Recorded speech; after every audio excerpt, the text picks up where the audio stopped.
সুপ্রিয় দর্শকবৃন্দ, হাসনাত আবদুল্লাহর বিরুদ্ধে বসুন্ধরা মিডিয়া 88 ঘন্টায় 99টি কন্টেন্ট প্রচার করেছে। গত 28 জুন থেকে 1 জুলাই দুপুর 3টা পর্যন্ত তারা এই কন্টেন্টগুলো প্রচার করে। আসসালামু আলাইকুম রহমতুল্লাহি ওয়া বারাকাতুহু। প্রীতি ও শুভেচ্ছা নেবেন, আশা করি সকলেই ভালো আছেন। সুপ্রিয় দর্শকবৃন্দ, আপনারা সকলেই জানেন বা আমরা সকলেই জানি যে সংবাদপত্রকে জ্ঞানের ভাণ্ডার বলা হয়, কিন্তু বসুন্ধরা মালিকানাধীন যে সংবাদ মাধ্যমগুলো রয়েছে সেই সংবাদ মাধ্যমগুলোর যে সাংবাদিকতার যে নমুনা সেটি এই যে প্রজন্ম থেকে প্রজন্ম যে কথাটা আমরা শিখে আসছি বা জেনে আসছি, সংবাদ মাধ্যম জ্ঞানের ভাণ্ডার বা সংবাদপত্র জ্ঞানের ভাণ্ডার, এই কথাটিকে প্রশ্নের মুখে দাঁড় করিয়ে দিয়েছে। আদৌ সংবাদ মাধ্যম বা সংবাদপত্র জ্ঞানের ভাণ্ডার না কি সাংবাদিকতার নামে তারা শিকারী সাংবাদিকতা করছে। বসুন্ধরা মালিকানাধীন যে সংবাদ মাধ্যমগুলো রয়েছে, এর আগেও বাংলাদেশের অনেক ব্যক্তি তাদের বিরুদ্ধে একটি কথা বলতেন, সেটি হলো যে কাউকে যদি তাদের অপছন্দ হয় কিংবা বাংলাদেশে কোনো ব্যক্তি যদি বসুন্ধরা গ্রুপ মনে করে তাদের জন্য হুমকি কিংবা তাদের স্বার্থের পরিপন্থী কোনো বক্তব্য বিবৃতি দিচ্ছে কিংবা তাদেরকে নিয়ে কথা বলছে, তাহলে বসুন্ধরা মালিকানাধীন যে সংবাদ মাধ্যমগুলো রয়েছে তারা সবাই সম্মিলিতভাবে একযোগে সেই ব্যক্তির উপর ঝাঁপিয়ে পড়ে। এই কথাটি আরেকবার তারা প্রমাণ করেছে হাসনাত আবদুল্লাহর ক্ষেত্রে।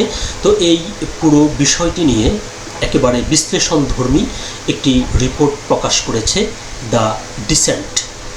তারা সেখানে বলছে একদম যে বসুন্ধরা মালিকানাধীন যে মিডিয়াগুলো, কোন মিডিয়া কতগুলো কন্টেন্ট প্রচার করেছে এবং কখন থেকে কখন কার নামে কিভাবে একবারে ডিটেলস তারা সেখানে তুলে ধরেছে। তো কথা না বাড়িয়ে চলুন আমরা ডিসেন্টে প্রকাশিত যে প্রতিবেদনটি সেখানে আমরা দেখি যে তারা কি লিখেছে।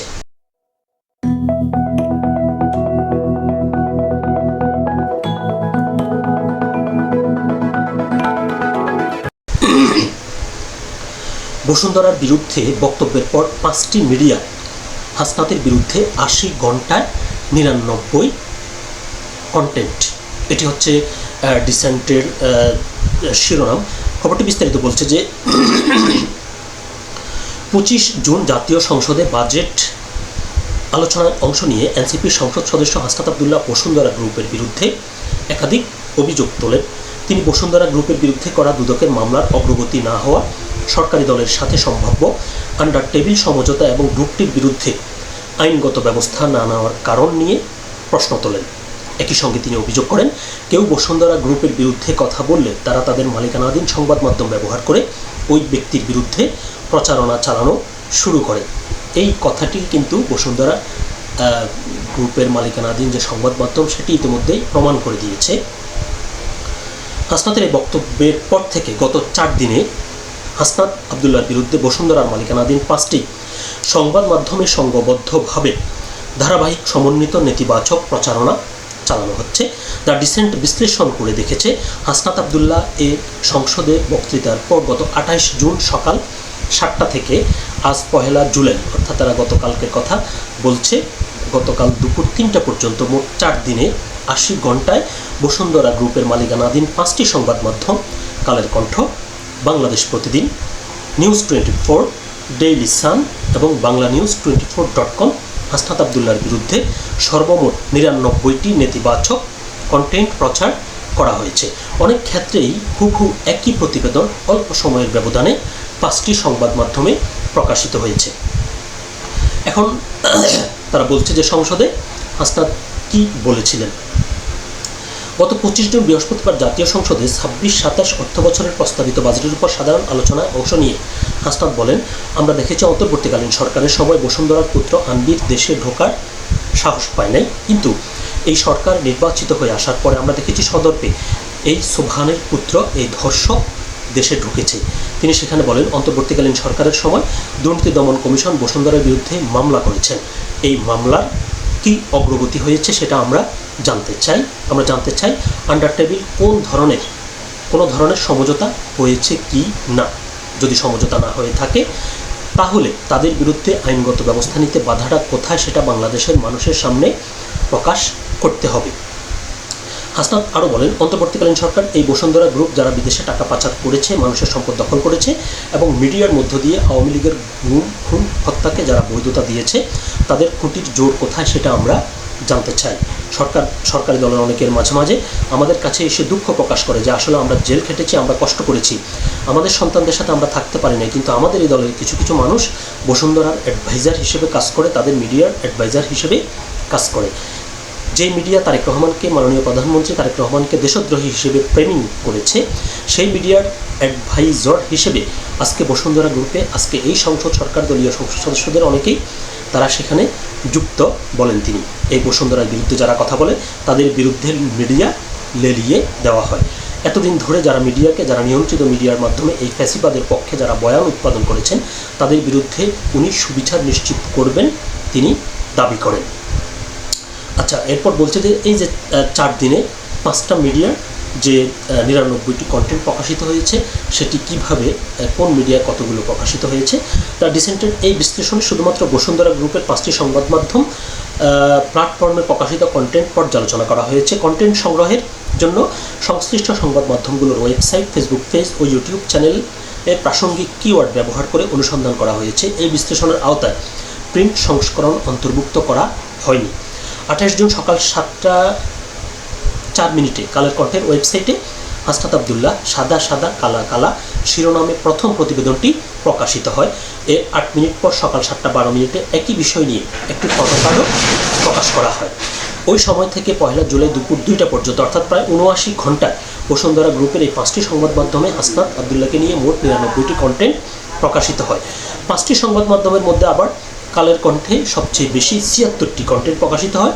এর মধ্যে ছিল 35টি ভিডিও, ইউটিউব, ওয়েবসাইট ও ফেসবুক মিলিয়ে 11টি সংবাদ প্রতিবেদন এবং 30টি ফটোকার্ড। ডেইলি সানে মোট 9টি কন্টেন্ট প্রকাশিত হয়েছে, যার মধ্যে ছিল 6টি সংবাদ ও 3টি ফটোকার্ড।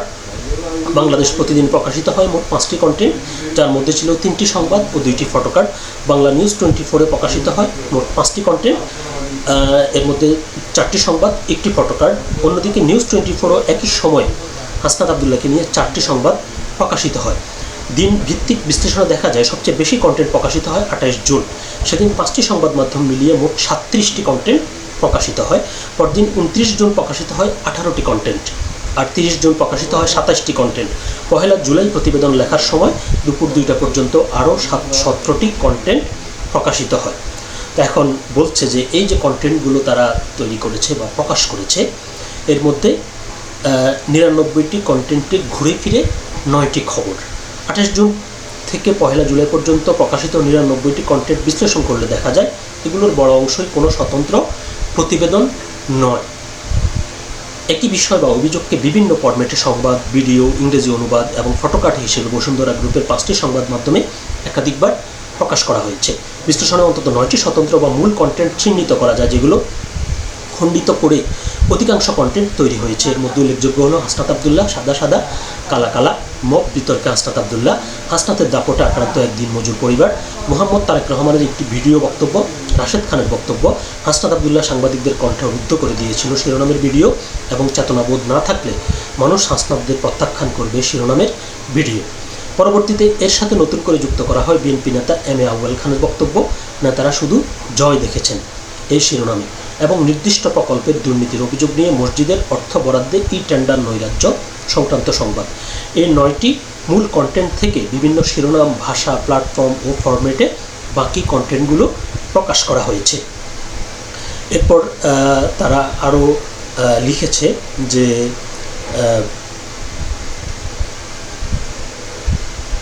প্রতিবেদনটি অর্থাৎ অনেক দীর্ঘ। তো দীর্ঘ প্রতিবেদন পড়ে আপনাদের সময় নষ্ট করতে চায় না। যারা পুরো কন্টেন্ট দেখতে চান তারা সাইটটি গিয়ে দেখতে পারেন। এখান থেকে আরও কিছু উল্লেখ করছি, সেটা বলছে যে 3 রাজনীতিকের বক্তব্য দিয়ে 33টি কন্টেন্ট হাসনাতকে নিয়ে তারা তৈরি করেছে। তো এরা কারা? গণ অধিকার পরিষদের সাবেক সাধারণ সম্পাদক রাশেদ খান এবং আমজনতা দলের সদস্য সচিব মোহাম্মদ তারেক রহমানের পাশাপাশি বিএনপি নেতা এম এ আউয়াল খানের বক্তব্য ও এই 4 দিনের কন্টেন্টে উল্লেখযোগ্যভাবে ব্যবহৃত হয়েছে। বিশ্লেষণে দেখা যায় যে সবচেয়ে বেশি কন্টেন্ট ব্যবহার করা হয়েছে তারেককে নিয়ে। তিনি তাকে উদ্ধৃত করে বা তার বক্তব্য প্রচার করা কন্টেন্টের সংখ্যাই হচ্ছে 18টি। এরপরে আছে এম এ আউয়াল খান, তাকে নিয়ে করা হয়েছে 9টি এবং রাশেদ খানকে করা হয়েছে 6টি। অর্থাৎ এই 3 জনকে নিয়ে মোট কন্টেন্টের মধ্যে 33টি কন্টেন্ট করা হয়েছে। অন্যদিকে 30 জন নতুন করে যুক্ত করা হয় বিএনপি নেতা এম এ আউয়াল খানের বক্তব্য। আচ্ছা, এটা তো বললাম। তারপরে আরও আছে। তো সবশেষ যেটি বলতে হয় সেটি হলো যে এই যে তারা যে এটি করলো, এটি কি সাংবাদিকতা?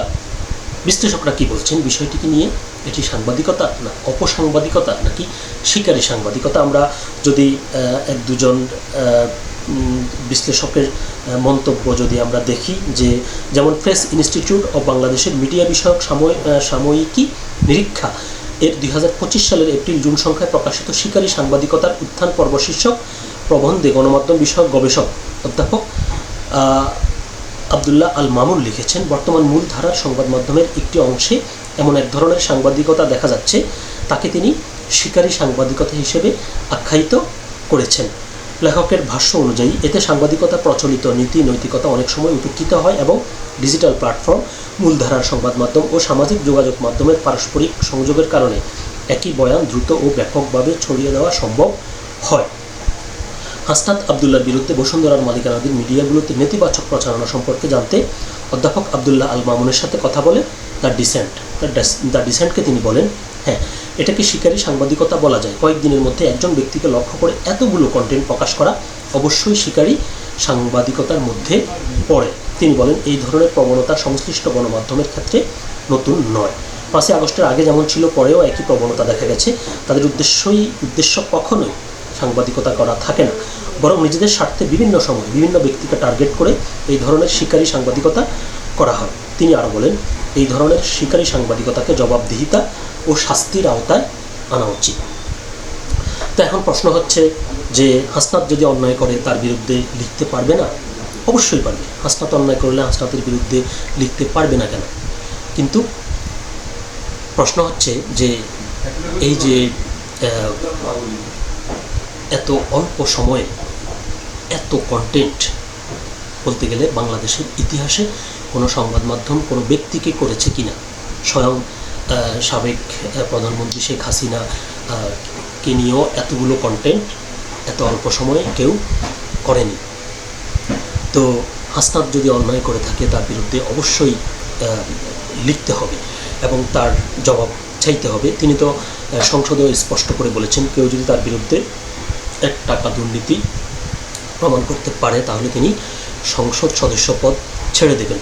তাহলে এখন হাসনাত যদি কোনো দুর্নীতি করে বা কোনো অন্যায় করে থাকে, তাহলে এটি তথ্য প্রমাণ সাপেক্ষে তারা তাদের সংবাদ মাধ্যমে প্রচার করতে পারে এবং এই ব্যাপারে হাসনাতকে চ্যালেঞ্জ জানাতে পারে কিংবা তার বক্তব্য নিতে পারে যে তার বিরুদ্ধে এই যে অভিযোগ, এই ব্যাপারে তার বক্তব্য কি, তিনি এখন কি বলবেন, তিনি কি তার বক্তব্য থেকে সরে আসবেন না তিনি পদত্যাগ করবেন, এটা তারা বলতে পারে। সংবাদ মাধ্যমের কাজই তো হচ্ছে যে সমাজে যারা অস্থিতিশীল করে কিংবা দুর্নীতি করে কিংবা বিভিন্ন ধরনের খারাপ কাজে লিপ্ত হয় তাদেরকে জবাবদিহিতার আওতায় আনা। কিন্তু সাংবাদিকতার নামে এই যে শিকারী সাংবাদিকতা করে সংবাদ মাধ্যমকে সমাজের কাছে খারাপভাবে উপস্থাপন করা কিংবা সংবাদ মাধ্যম সম্পর্কে নেতিবাচক ধারণা তৈরি করা, এটা তো অপরাধের পর্যায়ে পড়ে। আমরা বলবো যে এই যে কন্টেন্টগুলো তারা প্রচার করেছে, সরকার অবিলম্বে এই বিষয়টি সঠিকভাবে তদন্ত করে দেখবে যে কোন প্রতিবেদনে কী বলা হয়েছে, কেন বলা হয়েছে, এবং এটি সাংবাদিকতার যে নীতি নৈতিকতা তার মধ্যে পড়ে কিনা। যদি না পড়ে তাহলে বসুন্ধরা মালিকানাধীন যে মিডিয়াগুলো, এগুলোর লাগাম এখনই টানতে হবে, কারণ এরা সমাজ এবং রাষ্ট্রকে অস্থিতিশীল করার পেছনে কলকাঠি নাড়ছে। যে তাদেরকে নিয়ে কেউ প্রশ্ন তুললে তাকে বিতর্কিত করার জন্য কিংবা তাকে ঘায়েল করার জন্য তারা তাদের মালিকানাধীন মিডিয়াগুলোকে অস্ত্র হিসেবে ব্যবহার করছে। এটি স্বাধীন সার্বভৌম দেশে কোনো গ্রুপ বা কোনো কোম্পানি কিংবা কোনো ক্ষমতাধর ব্যক্তি এটি করতে পারে না। আইনের চোখেও এটি অপরাধ এবং তাদেরকে সেই আইনের কাছে অবশ্যই সোপর্দ করা জরুরি। সকলে ভালো থাকবেন, সুস্থ থাকবেন। আল্লাহ হাফেজ।